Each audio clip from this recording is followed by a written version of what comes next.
record on this computer. It's now recording. I don't know if you see a big red light saying, Harry, your voice and face are now being captured. But Harry Marsland, Vistage UK Chair of the Year, 2016-2017. New Chair of the Year, Connor. This is like in the when the guy says, I'm the assistant manager. No, to the manager. But to me, Harry, you're the new Chair of the Year, 2017 in the UK. Yeah. And we went through Module 1, Module 2 of Chair Academy together. We did, yeah. Wonderful. Yeah. Now, it was great fun, yeah. To speak to you and see someone that went through the training and today has a group working for you. So, what I want to do over the next hour is really go into detail of what worked for you. Yeah, sure. Some of the debates we have in the chair community in Spain are how to get the process that we were taught in Chair Academy. What do we need to adjust for local? What do we need to adjust for you as an individual and your style? And what secrets actually you figure out by yourself when you're in it that lead to the creation of the group? So maybe what I'd like to hear is, what it felt like for you walking out of the second module, 0 members in the group, 0 leads in LinkedIn, heading back to Newcastle. A city is new to you. Yeah, where there were already 4 other chairs. But there's already 4 other chairs. How was that first couple of weeks after Chair Academy? Fantastic. Actually, it really was, because I came out of that feeling we'd been trained really well. I came out of it feeling that if Vistage had selected me as a chair after the process that we went through, done the personality profiling, and then put me through excellent training, and I genuinely think that was as good a training as I've ever had, I felt very confident that I could do this. So my first couple of weeks were great. I thought, hit it hard, give it your best crack, be confident about what you're doing, believe in what you're doing, and for me that gave me a great start. I took the decision to stick to the process. At Chair Academy, they talk a lot about a process, and I think the more chairs you talk to, the more you'll find that people have variations on that, and sometimes a differing degree of belief in the process. I thought, I'll trust the guys who put this together. They've put it together from experience, from wisdom, from research, and I've not done this before. So the safe thing to do, the sensible thing to do, is for once in my life, do as I'm told, which doesn't come natural, but I thought I'll do it. I'll do it their way, and we'll see what happens. And I flew. I absolutely flew in that first couple of weeks. We'll talk about week 4 in a minute, but the first 2 weeks, were tremendous. And I enjoyed it. I was confident, which I think helps. But I would say any chair who's tuned in now, you've been chosen to be a chair. Have confidence. You've been chosen because Vistage and Connor believe you have what it takes to be a chair. So don't be in doubt over that. But any doubt you have, just put that to one side and apply what you've been taught. And trust in yourself. I think one thing I recognised fairly quickly is once I started to get to the situation of inviting people to join my group, I was inviting them to join my gang. I was inviting them to be a part of something I was putting on. So you allow your personality to come through. You can't hide your personality, not for very long. And it's a really important part of being a chair, is for your members and prospective members to understand who you are as a person, because they will be working with you. And life's too short to work with people who you don't get on with or you don't gel with. So let your personality shine through. That will in itself project confidence, which is so important. It makes it more enjoyable. And as I say, it helps that sense of you're asking people to join with you as a person, as well as with you as a business leader. So that was me. That was how I felt initially. And talking of the process, because we have 2 chairs have gone through the Southampton UK training. Yes, I met David, great guy, David Sigrista. I really like David. And hey, I haven't met any of your other chairs out there yet, but yeah, cracking fellow. I'm sure he'll do really well. Exactly. So David and Daniel and myself went through, I guess, a similar training to you. Miguel is back from San Diego, where he's been through the US version of Chair Academy. Okay. Steve McNulty was there as faculty. So there's some continuity in faculty. Good. But I think a slight change in what, when we talk about the process, there was emphasis on different areas of the process in the US. So maybe what would be good is if you talk us through, beginning to end, LinkedIn, how much was LinkedIn the source of prospects for you? Oh, huge for me. I, as you alluded to, I'm new to Newcastle. I'd never worked over here. I came over here for love, because it's where my girl was from. So I moved here to be with her. It meant I had no business network here whatsoever. So I had to start somewhere. And LinkedIn was a great place. And if I'm honest about it, I'd never really participated much in LinkedIn before. I hadn't needed it in my previous business career. It hadn't particularly interested me. And I had quite a degree of cynicism.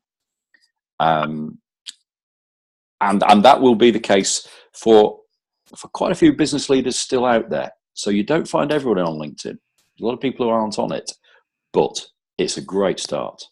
It's a great start for finding people. How to then engage once you find somebody. I think building on what I said earlier about being true to yourself and allowing your personality to come through. I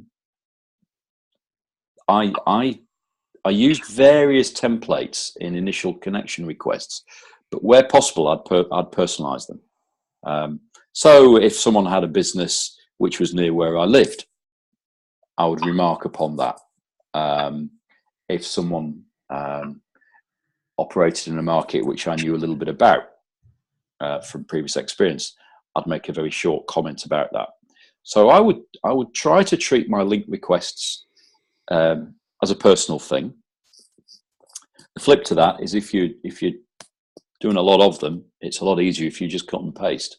And I don't have an answer as to which form of words was the most successful. I wasn't that scientific about it, but I do know that I achieved a higher level of connection than with people I approached than is usually seen. So there perhaps was something in the personal approach, or maybe just my profile worked. And I take no credit for that. I asked Vistage head office to help me get the profile right, and they did. And then I applied a little bit of my own writing style to it. So my profile seemed to be successful, and my approach in requesting for links seemed to work. So definitely use LinkedIn. Definitely use it. It's not the answer to everything, but it's very useful. Do a search on CEOs in Newcastle and go one by one through the list. Pretty much. CEOs and MDs. And there's other times when you are just kind of looking around LinkedIn and you'll see someone and use a little bit of intuition. And they've maybe got a slightly different job title. They may be in a slightly different town, but a little bit of intuition. We're here because we're bright people. How do you get from there? You've seen someone that you're may be interesting. Yeah. What happens between there and getting them onto the telephone? Because I assume MSC1 and MSC2. Yeah. What do you do to go from seeing a nice, pretty face on LinkedIn to on the phone, them accepting your phone call and engaging with you? Yeah, sure. Well, the first thing is the request to link, which, as I say, keep it fairly brief. But if you've got something specific to make it personal and not look like it's a bit of spam, do that. Once they've accepted a link, you can send a little bit of more information and say the reason that you'd linked is you are running a group for business leaders, and again, there are various forms of words out there on the Vistage websites to help you get those right. But you're running a group for business leaders, and you think it might be interesting to have a chat. I would usually attach my personal one pager, and I'd sometimes put a couple of links to videos of case studies. And there's plenty of those on the Vistage UK website. There's lots of them. Member testimonials. That's right. So I'd put here's that Wadam. What a the Wadam. Your Wadam. Yeah. So I'd attach that, and I'd attach and I'd put a link to a couple of videos. And then if you get you look for a positive response to having a chat. If you don't get an immediate response, don't give up. Not everyone lives on LinkedIn. A lot of people will be off it, quite frequently.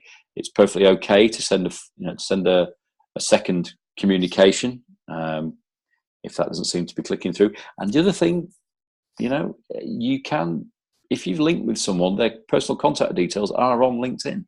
Yeah. And if they've chosen to display their phone number, it's perfectly legitimate to give them a ring. Yeah. Think about time of day. If you're going to give someone a ring, in the UK, a good time to get business leaders is often before 9 o'clock, because they're usually at their desk and usually no one else is around. So that can be a good time to get hold of someone. So that's a reasonable approach. Once you've secured agreement for a phone call, that is all about preparation. I think I put in my note, that doesn't actually mean hours and hours. You can research someone to death, but if you want to talk to 100 people, you really want to keep it down to 5 minutes of research. And in 5 minutes, you should be able to find out what there is in the public domain about the size of their business, how it's heading, and certainly from their website, what they're all about, and their LinkedIn profile. Look at LinkedIn profile, look at the company website. Any other sources? Well, in the UK, we use Companies House, so that'll give us that'll give you turnover information. If they're a smaller business, you can make some assumptions about turnover based on what their debtors are.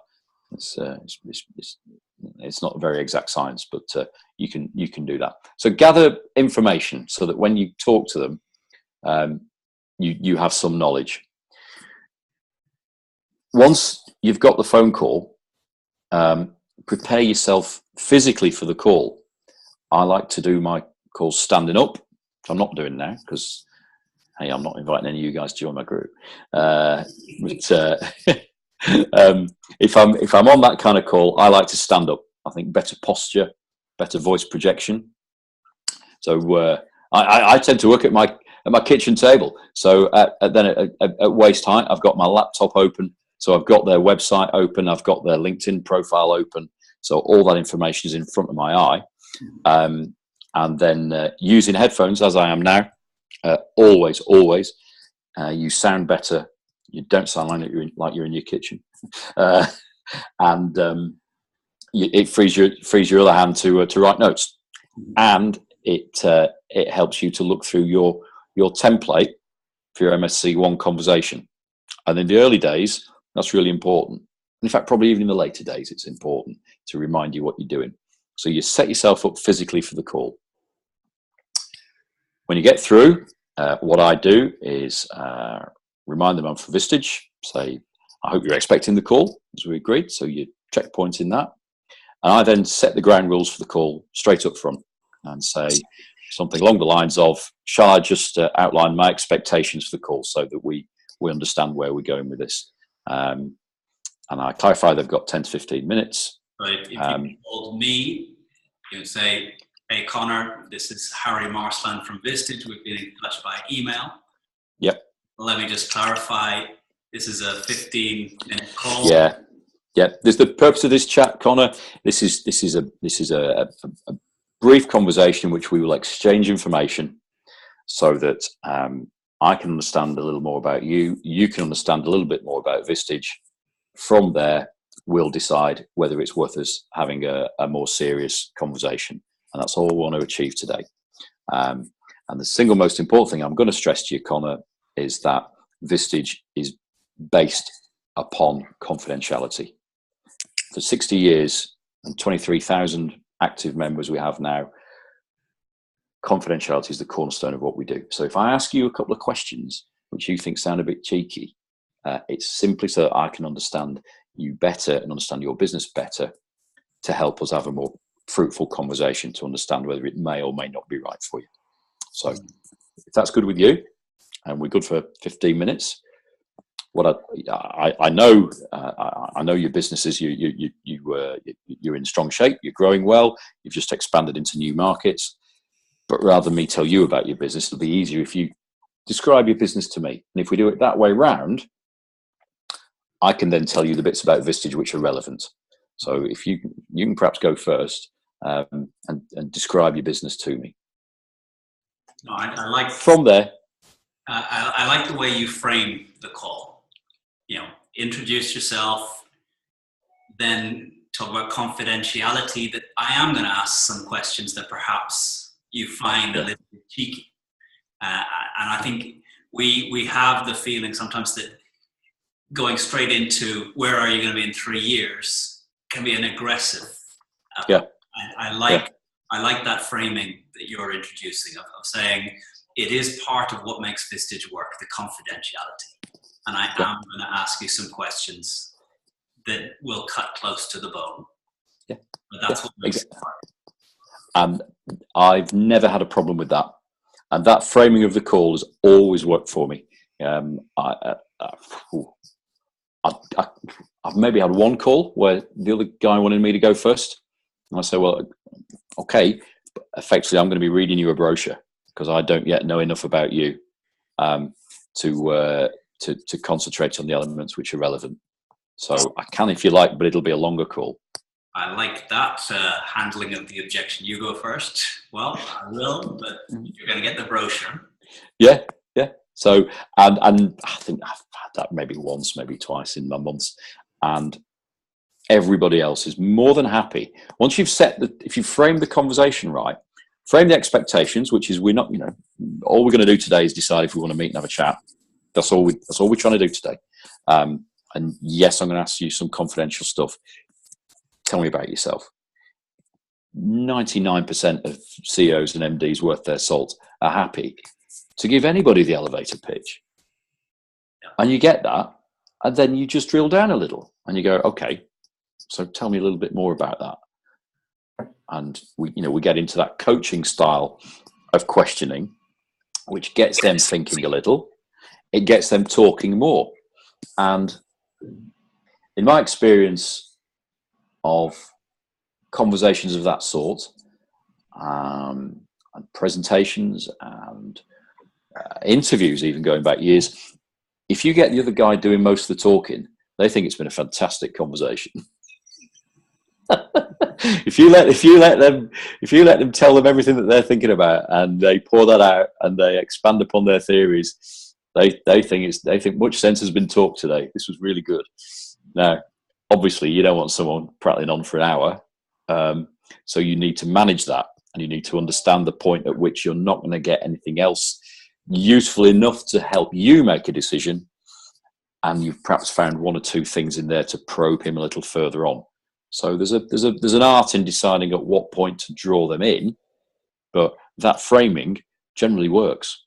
And use your coaching techniques to to prolong the conversation and to delve further and make them think a little and give them a taste of what it's like talking to you. In that you're not, you're a good listener. You're not there ticking boxes. You aren't filling in a form at the other end of the line. You are focusing on where they're at with their business, and you're using a bit of your brains and experience to identify what their challenges might be. So how's your team? Tell me about your team. Okay. Have you got issues on the horizon there? Miguel connected from Madrid. Hey there, Miguel. So Miguel, we're talking about the MSC1 telephone call, which for Harry, this is the first time you're speaking to them one-to-one. Up till now, it's been email or via LinkedIn. This 15-minute MSC1 is your first voice-to-voice, getting a sense of who this person is. I think what I really like, Harry, is this idea of really framing this call. Not just it's 15 minutes, but also this idea that Vistage is about confidentiality. And I'm going to ask you some questions that may seem a little bit cheeky, that may seem to be a bit personal or a bit direct. This is what makes Vistage work. And I think that framing, and for us learning how to frame that conversation, that I am going to ask you some direct questions. And I can commit to confidentiality, and every Vistage interaction will be under confidentiality. But you will get some questions that go to the core of what's going on. Absolutely right. And it's really important to believe in that. If you get to the stage of inviting them to join your group, you're also inviting them to spend a not inconsiderable amount of money. And part of the value in that is we go deep. We go deep. We really look at the important stuff. We look at the difficult stuff. I've been coaching today. I've had 3 coaching sessions today, and we go deep. There's trust, and I ask them the tough stuff, and I challenge them. And you will be doing that, and they appreciate it. They appreciate it. I've been with one of my members, a particular member today, asked him how things were. He reeled off 8 or 9 fabulous success stories he's had in the last month. And that was great. And he enjoyed telling me them. And I thought, I'm not here for that. That's fabulous. I'll pat you on the back, and that's great. But I'm not actually here for that. I'm going to challenge you. And I actually said to him, I'm going to challenge you on that. You're going to get a line of questioning now, which is going to be a little bit uncomfortable because I think you can do better than that. So tell me more about this. And you're doing that. You will be doing that in your job as a chair. So give them a hint of it. Give them a taste of it in your conversations. That sets you apart. You aren't just inviting someone to come along to speaker sessions or be part of a networking group. Much deeper. And, by asking questions of that sort early on, you're giving them a taste of what it's going to be like. Yeah. That's important. It's a rule number 1, be yourself. Yeah. And, pisses people off, best you piss them off now. Yeah, exactly right. Yeah. Pretending to be something. Yeah, absolutely right. What you said, that for you, it was important to you to believe that Vistage chose you for who you are. Vistage tested you, and the Harry Marsland out of the box is the one that was selected. So your job was to think, be you, not be what you think a Vistage chair is, but be you and connect with people that you want to connect with. Yeah. Use the tools of a Vistage chair. Yeah. Use the tools that we're taught to use, but do it as yourself. Do it as yourself. In your MSC ones, what triggers you that this is definitely not for my group?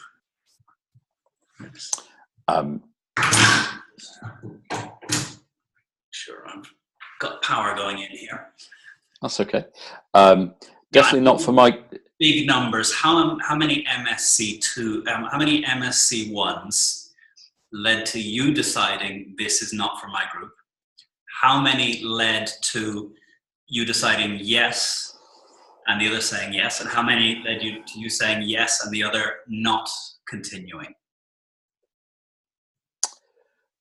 Not many of the first, because by the time you've looked at someone's company information, By the time you looked at by the time you looked at someone's company information, by the time you've looked at their website,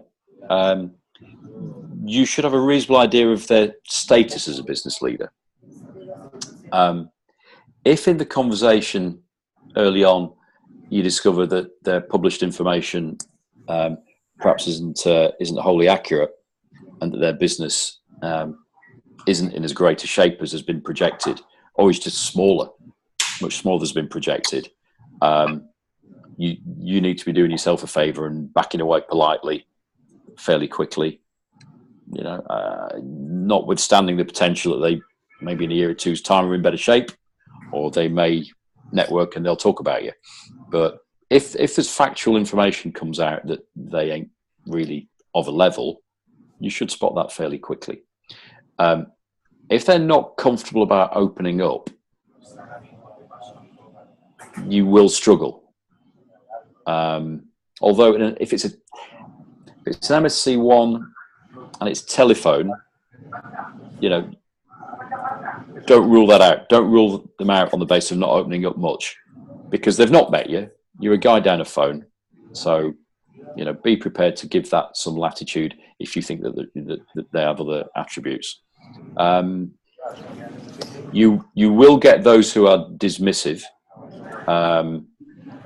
and they're quite hard to turn around.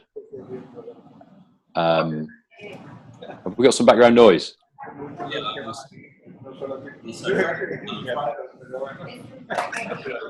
Hello. Hello, Samantha. Hello. Hi.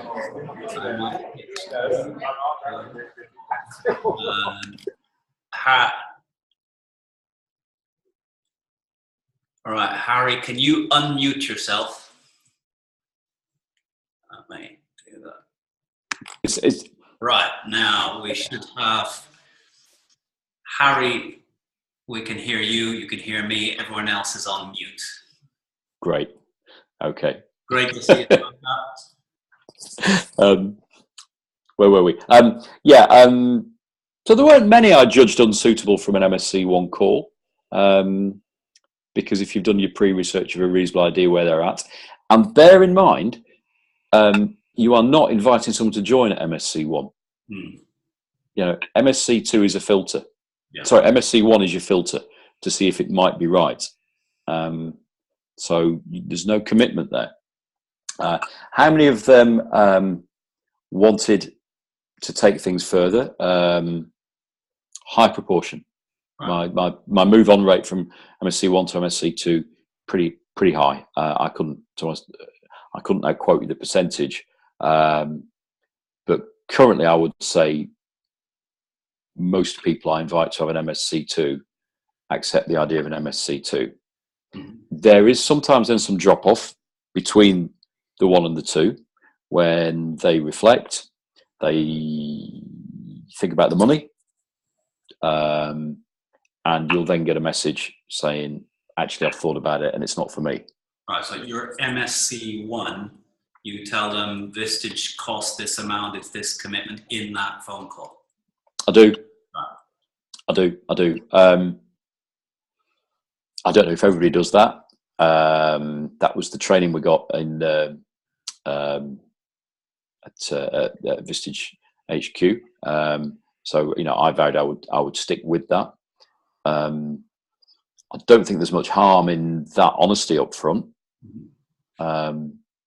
because certainly in the marketplace I'm operating in the northeast of England, you know, it's some of the businesses I'm dealing with are not huge, and it's better that they understand, because the biggest hurdle by some distance that I have in bringing members in is the cost, and I think I've got all the arguments to justify it, but at the end of the day, it's the cost. So there's no point hiding it to the last minute. I guess the downside of bringing it out in the MSC1 is you are not able to present it as fully as you can in MSC2. But it's I say in our marketplace it's substantial, and so better out than in. And I don't dwell on it. I'll just simply say what the cost is. Mm-hmm. And then if there's any murmurings, I'll say, hey, at this stage, we don't know whether it's right for you. All I'll say is 23,000 CEOs and MDs around the world right now are paying the cost, and it's working for them, and you're not locked in. You know, if any of those guys or girls thought it wasn't worth it, they'd stop. And in the UK, our members stay on average almost 4 years. Mm-hmm. So, you know, good. And yes, it's the MSC one. You're coming to the end of the call. Yeah, you've done your good framing. You've been yourself. You've asked good questions and got them speaking more of the time than you. Your intuition is feeling that this person would be a good fit. How do you lead on to the invitation to an MSC2? Phrase like, how does this sound to you? Does this make sense? Those types of just checkpoints. Yeah. And if they're in broadly agreement with a statement like that, I'll say, well, at this stage, you know, neither you nor I know if it's right for you, but I'm happy enough from our conversation that I think it would be interesting for us to meet and talk about it a little further. So if that suits you, let's pop a time in the diary.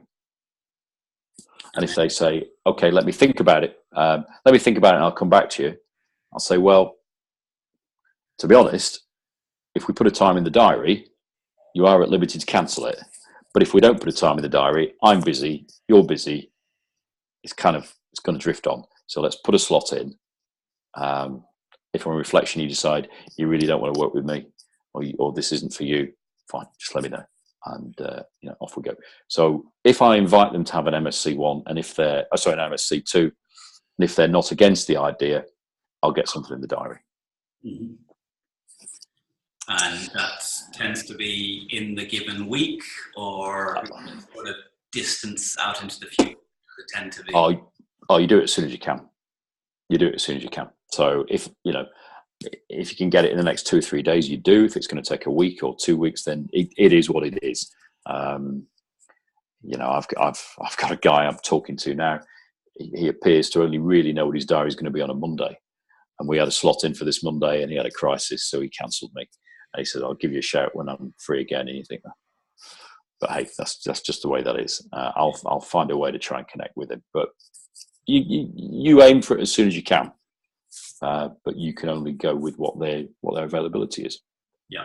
So that's what I'll then do for lining up an MSC2. And you know, your confidence in having those calls now versus at the beginning. You know, what do you find yourself doing differently now than in the first weeks? That's a really easy one, Connor. Thank you. Open goal. I tell them about my group. I tell them about the people in the group. I tell them about the things that we're working on in the group. I talk to them about the variety of personality types I've got and their experiences. Not at great length, but it's nice to drop it in. You know, I've got a guy who, he was Army, reconnaissance senior officer. He now runs a cybersecurity business. I don't know where I'd ever have come across him. I've got a guy who was the youngest sergeant in the constabulary in our region, and he went into entrepreneurship. Amazing guy. And these are the types of people that we work with in our group, and it's a very diverse mix of really interesting people. And so the chance to be in a room with a bunch like that is tremendous. And I talk about my group in those terms. Yeah. And, you know, if we go back to, you know, in Spain, we're at the not yet a group, not yet. Yeah. December is the target for the first meetings. You know, how do you manage to find the confidence when there's 0 members, no group, How do I find confidence, Connor? I thought we'd met. but believe in Vistage. Believe in Vistage. Absolutely. I came to this after a 30-year career in advertising. And if there's one lifestyle and career choice that's going to make you cynical, believe me, it's advertising. And I will say that to people when I'm talking. They'll say, well, I'll say, if I say to people, have you heard of Vistage? And they say, no. I'll say, I hadn't a year ago. And I heard about it. And I thought, really? Is it as good as that? Because I've spent 30 years advertising. And I know what claims can sometimes be. So I looked in detail. I looked at the numbers. I looked at the hard stuff and thought, actually, it is what it says. So I believed in Vistage in coming to start this journey with you, as I did, mate, back in October, whenever it was. If you believe in it, the fact that you haven't got a group yet, that's just the way it is. Use other chairs' stories, not to appropriate them, but to talk about members, to talk about the kind of people who are there, to talk about the kind of things that are done. You can do that. That's perfectly legitimate. The fact that they're not actually members of your group at that moment, that's the way it is. You can, but how it's changed is, once you've got 3 or 4 members, you can talk about your members. And what a great bunch they are. What an interesting bunch they are. When you had, tell me about the first MSC2 that led to someone signing. This is a bizarre one. This is bizarre. There was a guy who I had really liked the look of his profile. He runs a training company, a group of companies, good size. They turn over 8 million sterling. Hey, so that's 8 million euro. And he'd been quite hard to get hold of. And then I just rang him one day. Actually, do you know what? I was on a training course. I was possibly even with you, buddy. At lunchtime, I thought, I'm feeling motivated. I'm going to go phone a couple of guys I've not got hold of yet. It was Friday lunchtime, 1 o'clock. And I flew out of McNulty's training room and just took my phone and I rang 2 guys and got straight through to both of them. Both of them agreed to meetings on the Monday. And this guy, so I went to a meeting on the Monday and he didn't even show up. Having said to me, yeah, I really want to meet. You've really caught my interest. I really like what you've said. He then didn't even show up. And he sent his FD to see me and said, and I gave him fairly short shrift. I said, I'm sorry, it's Jamie I've come to see. He had fixed a meeting. Right, I'll leave my card. Because I think you have to retain your pride and retain your dignity. He then, I then dropped him an email and said, shame we didn't meet because I'd enjoyed talking to you. And I think Vistage may be something that could help you with your business, but there we are. I didn't hear from him for 2 weeks and he replied and said, I'm so sorry. I had a particularly bad day. I really wish I'd seen you. Can we meet? I went and saw him the next day. Had a fantastic MSC one. A proper face-to-face MSC one, went really well. He was very interested. I said, look, well, let's talk again. I'm not going to invite you to join my group on a first meeting and you shouldn't accept such an invitation. So let's talk again. But so we met again the following day. And I went the following day and he joined. And that was my first member. I then did a coaching session with him, this was just before Christmas. I did a coaching session with him just after Christmas, which he said was absolutely fantastic and really helped him solve how to manage his board. And that was very wonderful. And then I got an email from him 2 weeks later saying he decided he didn't need Vistage after all. And he quit. Wow. And I'm seeing him again next week. Because he was a nice guy. He said, let's stay in touch. And something weird had happened. So that was a really weird one. That was my first sign up. So there you go. That was someone who I thought had really mucked me about. And then he was absolutely hot to trot. And he would be a good member. And I still don't know quite why he cancelled. I think his non-exec director felt his turf was being threatened. And his non-exec said he didn't need it. But that was my first sign up. It's a roller coaster, guys. That was my first. After that, they just kind of there was a steady flow. I had a particularly tough week 4 and 5. We talked earlier about how did I feel the first 2 weeks. Fantastic. First 2 weeks I was connecting with people. I was getting MSc1s. They were converting to MSc2s. I had 7 MSc2s lined up for the week before Christmas. Big mistake. Only one of them actually happened. 6 of them postponed, and it was just so hard getting, finding them back again. Yes. So I dipped in January. I thought, oh, blimey, I followed the process, and it just fell apart at the last minute. So I thought, well, crack on, mate. Give this a proper blast. If you work the first time in connecting with people and getting your MSc1s and having good conversations, it'll work again. So I did it. I kind of got back on my horse and cracked on with it. And then from late January through till the end of March, I signed about 8. So by the end of March, 31st of March, I got 2 new members on 31st of March, which took me to 8. So I could then set a launch date, and off we went.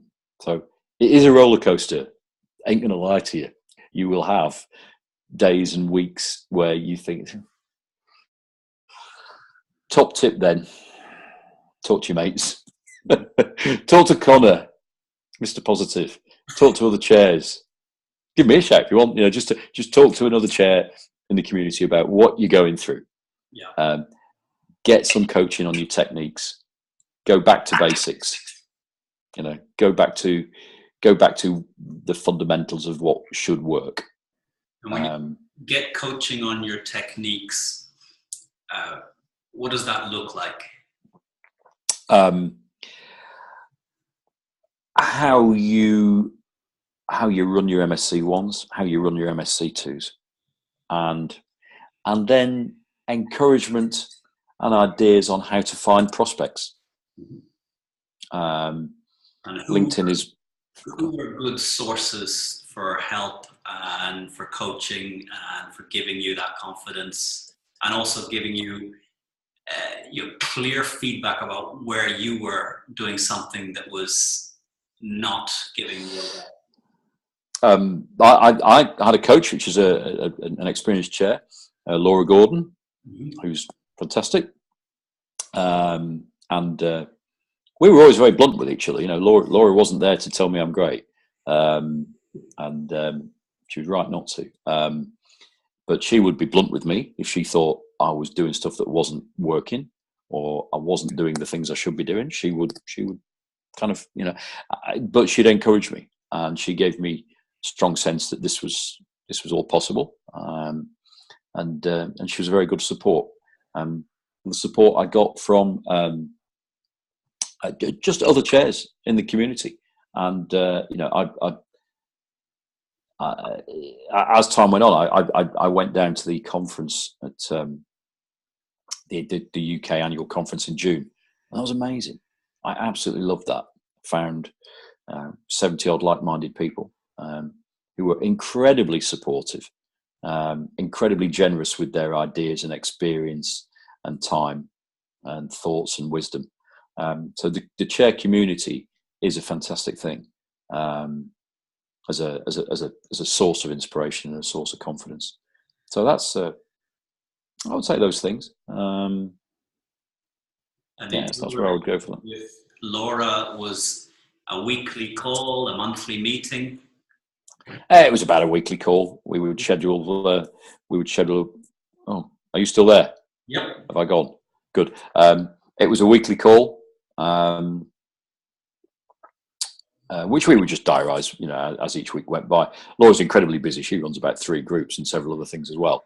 So that taught me I couldn't just expect to chat with Laura when I fancied one. I'd need to book it in advance. But that was good. That was good. And what would be the first question she would ask you each week? How are you? How are you? Yeah. How are you? Yeah, she would. And what were your range of answers as you went through the weeks? I would tell her how I was. And on my good weeks, I'd tell her I was good. And when I had successes, I was pleased to report them. And when I had a tough week, I would say so. There's, I suppose, just as I said, be true to yourself. Don't hide stuff. Yeah. You've got, if you're lucky enough to have a coach, let them in. Talk to them about what's going well, what isn't. Talk to them about, hopes and fears, success and failure, and concerns, and do that. Share that with them. Be open. Your coach is a kind of it gives you a private space for you to, for you to talk about that stuff. I've just lost the screen actually. So use your coach in that way. Be honest with them. Yeah. So I guess this lesson of be who you are, say how you feel. Yeah. Don't pretend it's going well when it's going badly. No, don't. Don't pretend you have it all under control when you don't. No. And if something's annoying you, if you think something isn't right, talk about it. Talk to your coach about it, or talk to Connor about it. Don't let something fester. Don't let something stew inside. If you think there's a part of the process or part of the support isn't working, say so. My feeling was I had one crack at becoming a great Vistage chair. Or in the first instance, just becoming a Vistage chair, and I was going to, I wasn't going to have regrets. I wasn't going to think, well, I really should have said that, or I really should have tried that, or I really should have talked to somebody about that. Yeah. Hence my belief in, I stuck to the process, believed in it, believed in Vistage, and shared my hopes and fears and concerns with my coach and with people at head office when I needed to. Mm-hmm. And with your group members now, are they helping you continue the build of the group, or it's still very much your responsibility, your sole task? Yeah, it's me. They're not. I've had one referral from my group. I've been asking me. We launched in May. One issue, which is a real issue, is that, and they said this to me. They said, "Look, we really like being here with people we didn't previously know, out of our environment, and if I brought along Mary, or if I invited, Fred, yeah, fine, I know him. He's a great guy. This is my space." Yeah. My hope is that they will work like crazy to help me build a second group. Yeah. Where we can put the people that they know but they don't want in the privacy of our room. Yeah. So that's a hurdle. Now, how other chairs find that, I don't know. But I've certainly found that, and they expressed that they had discomfort with the idea of bringing people they knew along, because they love the safe space and the dynamic within the group. Yeah. So you really need them to be giving you arm's length contacts as referrals, not their group of mates that they see. Yeah, and we've not got there yet. I say I've had one referral from one of them, and that person hasn't yet met me, so I don't know. Where I don't know what we'll get there.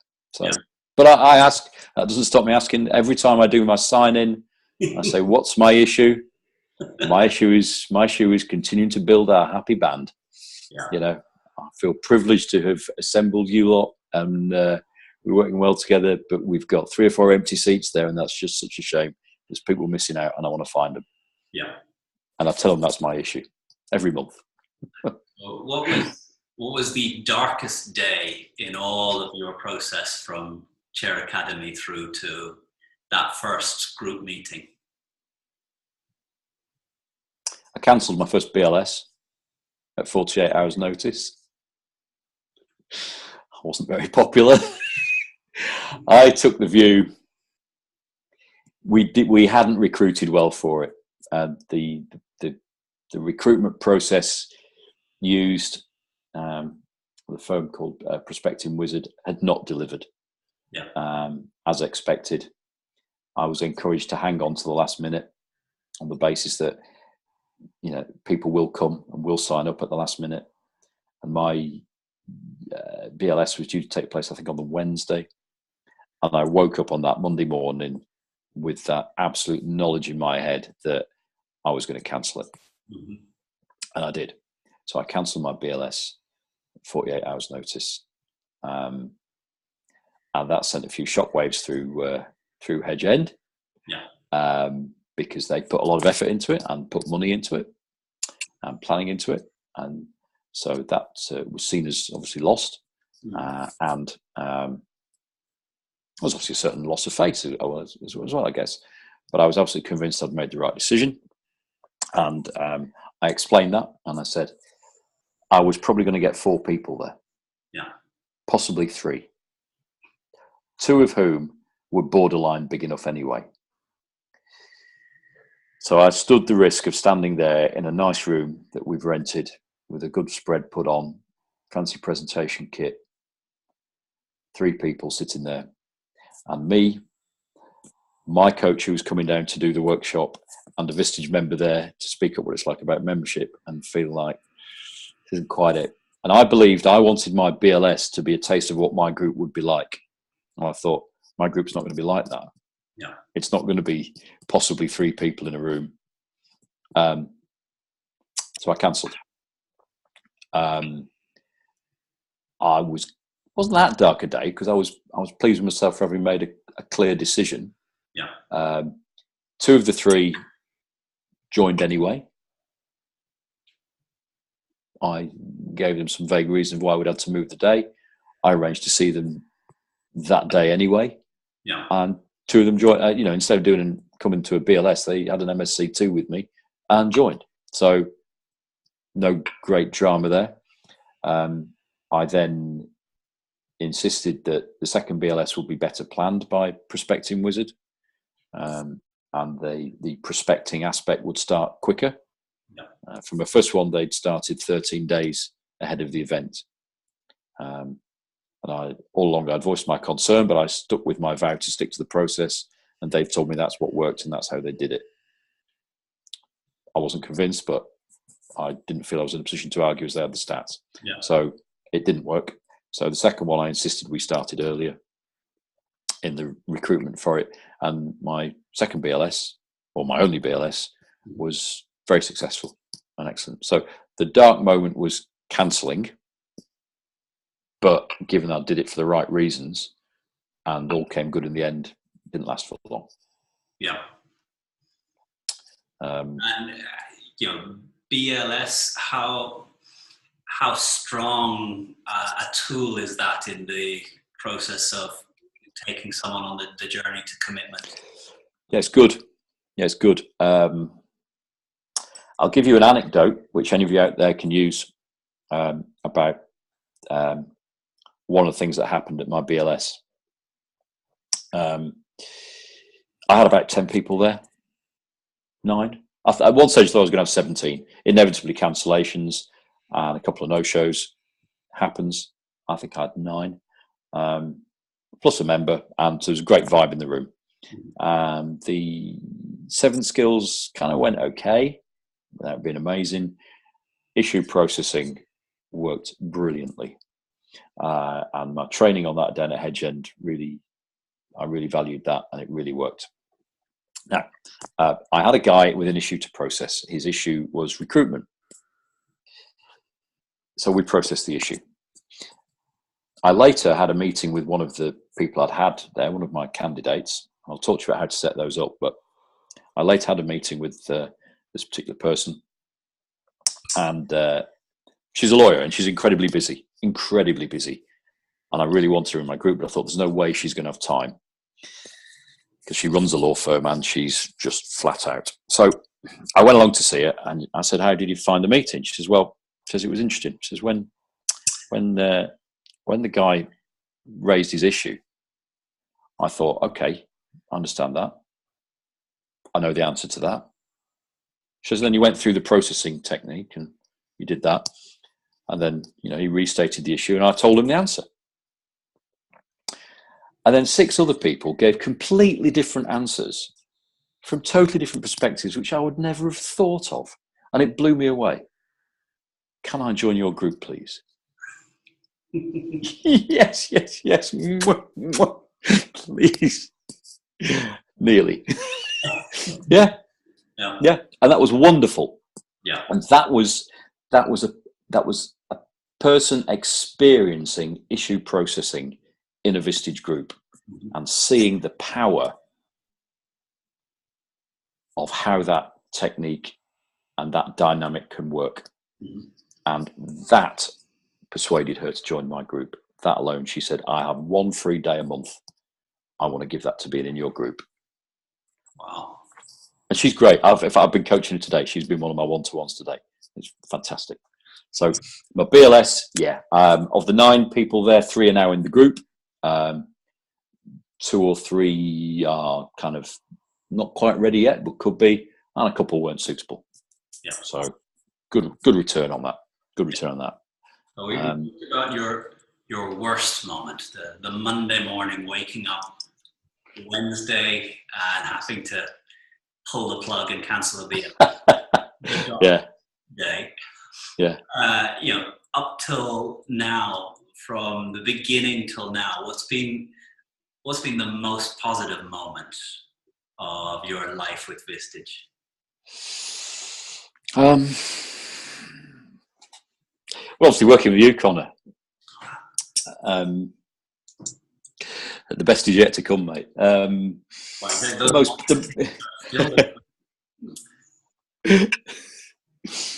most positive moment would have been probably at the end of my first meeting.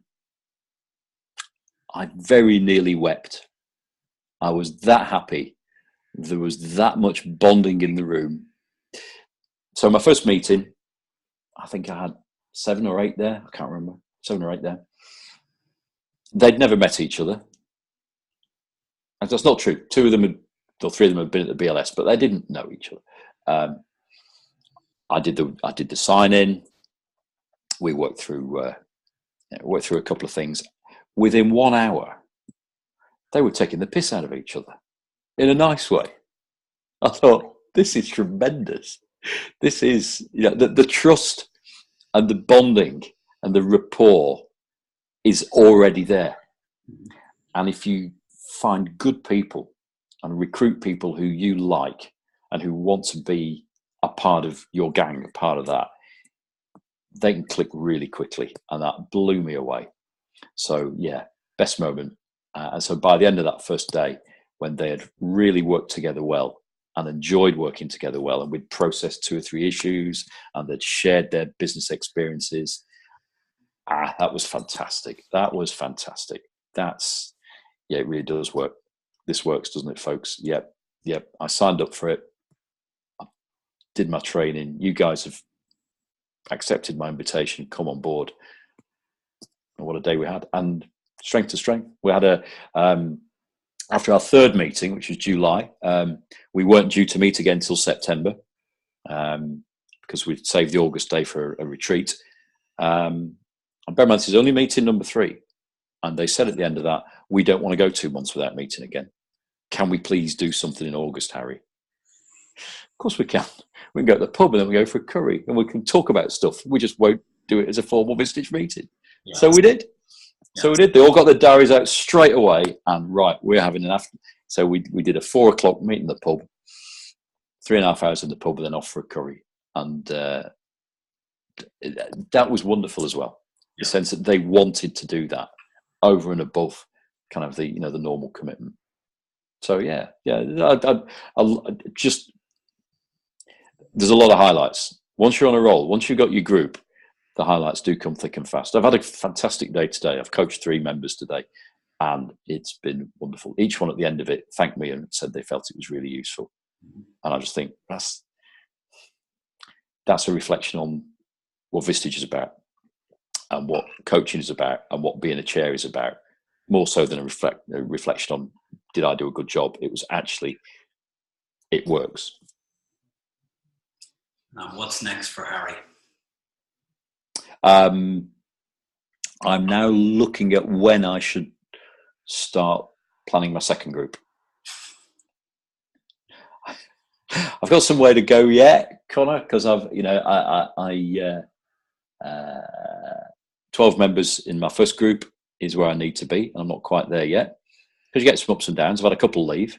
The first guy who I mentioned, he might come back. So you will get leavers. Don't worry about it. It's better that they go if it's not right. But I can see that I would like a second group. So I will carry on building my first group, but start putting in mind to how I put my second group together. So that's next. Fantastic. And it'll be a similar CEO group, or? No, it'll be a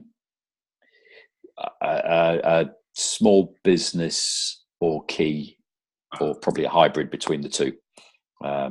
So it's a busy area, is the Northeast. To say there are 5 chairs in a relatively small business catchment. There's work to do in finding those people. But I would like a second group. Some of my members, I think, have key staff who they would like to see in a Vistage group. It'll also give them license to recommend people into a second group. And there's those who I've wanted to join my group for whom it's just been too big a gulp, too big a commitment, perhaps financially. So that gives me a mechanism to bring some of those in. So yes, my next significant move with Vistage is looking at second group, but not detracting from foot on the gas. First group's still got empty seats. So I'm on the hard with that. Oh, the other next big thing for me, I've joined a Vistage group myself. So a lot of Vistage chairs have been Vistage members in the past, or have been taken under the wing by another Vistage chair, and I haven't had any of that.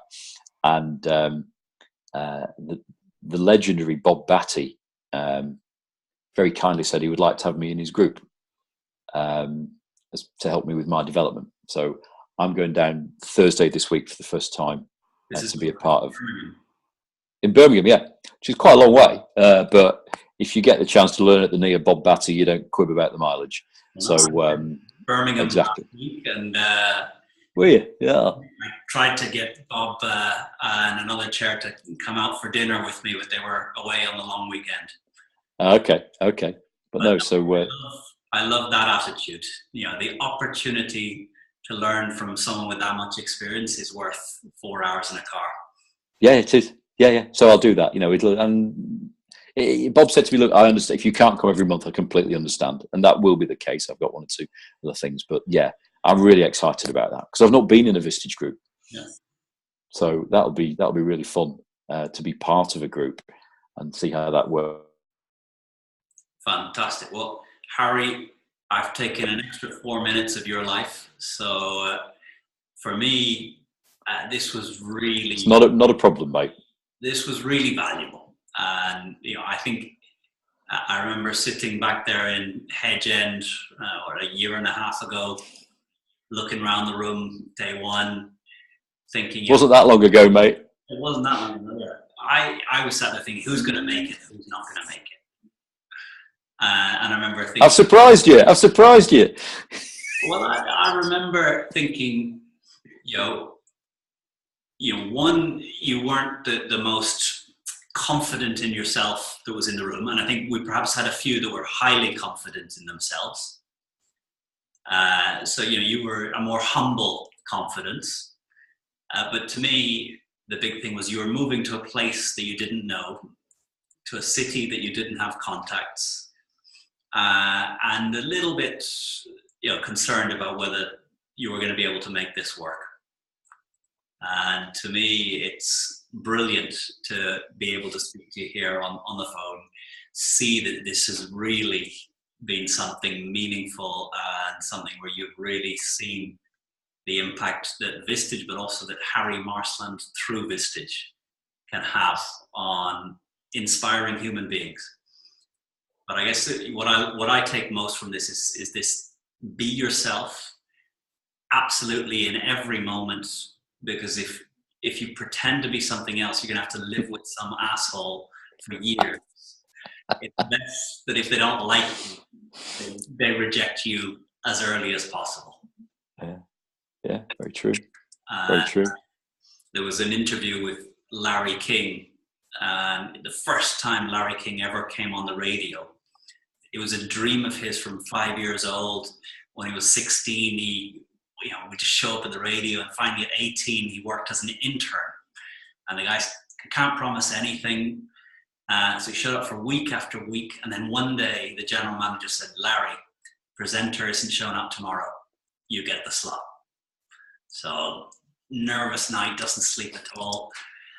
Next morning, the radio, the music is playing, it starts to come down, it's silence. He can't speak, turns the next song on. Next song goes through, starts to come to silence. He can't find any words, it just is blocked in his throat, puts another song on. The general manager of the station come bursting into the booth and said, we're in the communications business, for God's sake, communicate. And the next song comes down, and Larry King's first words on the radio were, I'm new, I'm done what I'm doing, please bear with me as I learn the ropes of radio. And he said the moment that he honestly told the world who he was, what he was doing, that it was his first day, that was the beginning of learning the secret. Because once the audience can connect with who you really are, then there's a connection. Yeah, absolutely. I think, that I've learned it in the classroom. You can hide behind the PowerPoint, but the thing that really engages is being yourself, responding as yourself. There's some rough edges I have had to work off of myself so that it works. But I think the core in this life is build a group of people that you are inspired by, but that are inspired by you being you. Very wise words, mate. Yeah, absolutely. Excellent. Well, this is gold. We'll be taking it and turning the Spanish business into a rocket ship with this sort of fantastic. Thank you, Harry.